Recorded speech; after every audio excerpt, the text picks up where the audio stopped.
And I think when we go back, we're going to really hunker down and look at those different areas of the bill, because despite the CBO analysis, I'm concerned about the impact on small business.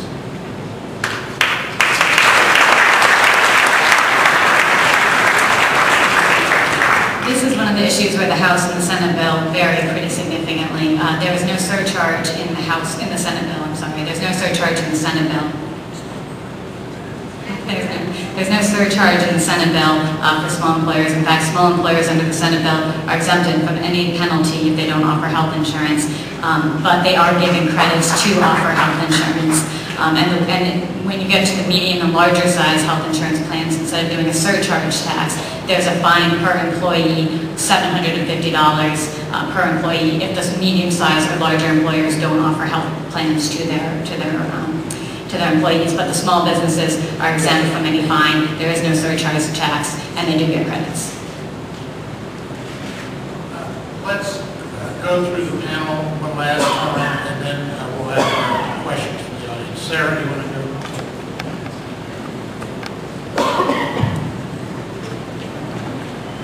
Well, I would like to go back and explore a little bit how the Congress is planning to make this cost neutral. I know there are a number of proposals.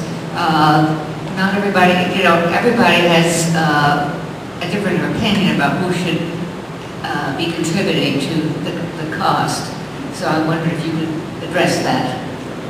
Do you think that we will come up with something that will make it cost neutral now and in the future?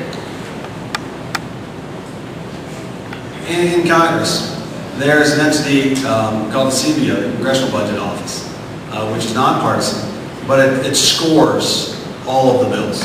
When it scores a bill, it essentially is saying how much that bill will cost. Going into this process, the leadership in the House said, we will not pass a bill that contributes further to the deficit.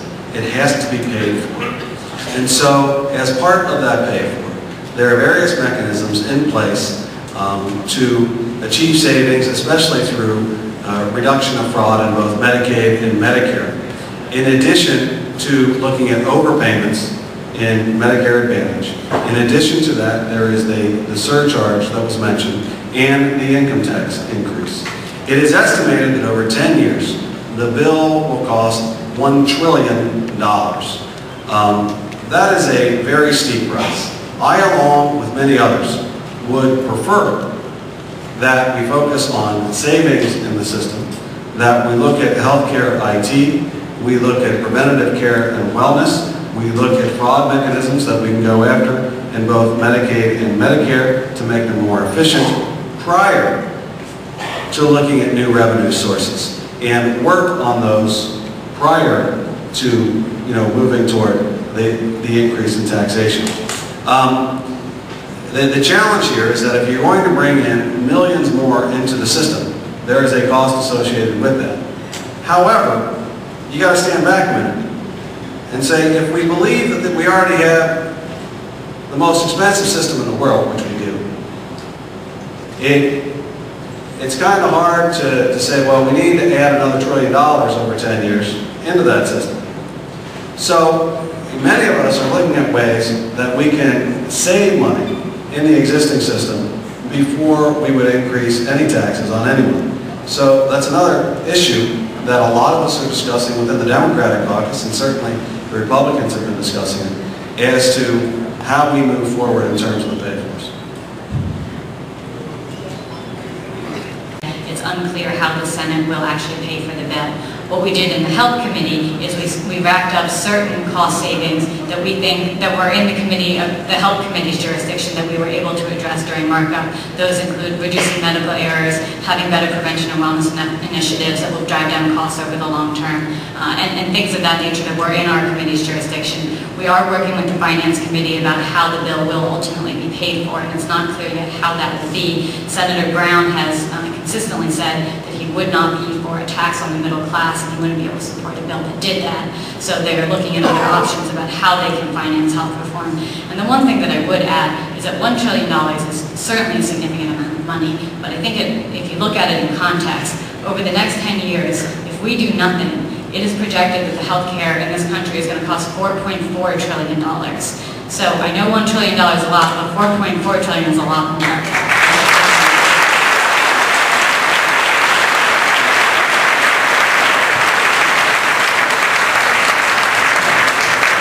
you want to ask another question? Yeah, just very briefly. One of the things that becomes obvious as you practice is that there's a tremendous amount of financial waste in the system because of redundancy, because of paperwork, prior authorizations. There's been some estimates that as much as 10% of the current cost, about $100 billion, is simply in doing the administrative side of medicine.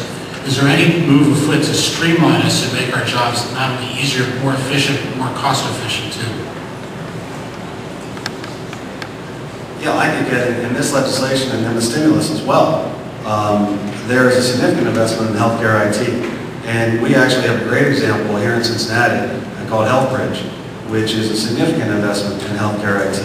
Not only does healthcare IT, that is in information technology and electronic medical records, reduce the administrative burden on so many physicians, but it also reduces errors, and it reduces the costs associated with those errors.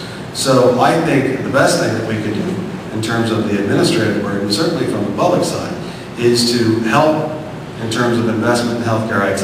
And that's exactly what we did with the stimulus, and that's what we're encouraging through 3200. All right. Let's see. Cynthia, did you want to ask a question that came from the audience? I will. I also wanted to tell Jessica that you mentioned the CHAPS program in Mansfield. Well, in Cincinnati, we have a program that is modeled off of CHAPS. It's called Pathways.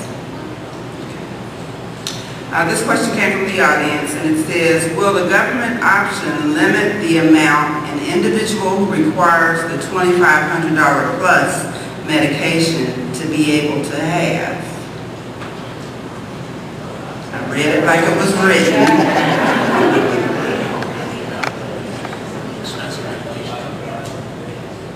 If I understand the question properly, the answer would be no. There wouldn't be placed a limit on the cost of that medication. In fact, what the benefit of the public option would be that the government in the public option can negotiate with pharmaceutical companies the pricing of those drugs. It's one of the advantages.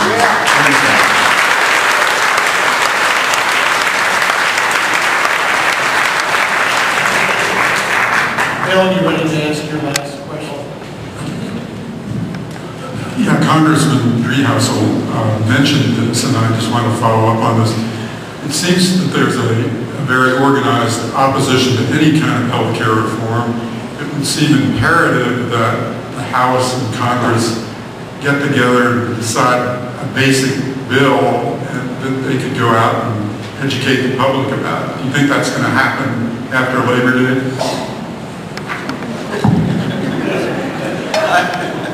Far be it for me to speak for the leadership of the Congress. Look, I advocated for that. I actually said what you should do is get to a point where you've got a bill in both the Senate and the House and go out and sell it. That's not what happened, and I think we all know what happened. We've explained what's happened. I do think there is a possibility that when we go back, we will say, all right, let's take what we've learned. Let's take what's best out of 3200. Let's take what's best out of what's being considered in the Senate and move forward. It's not clear to me exactly what's going to happen as we move forward. That's obviously up to the leaders in the House.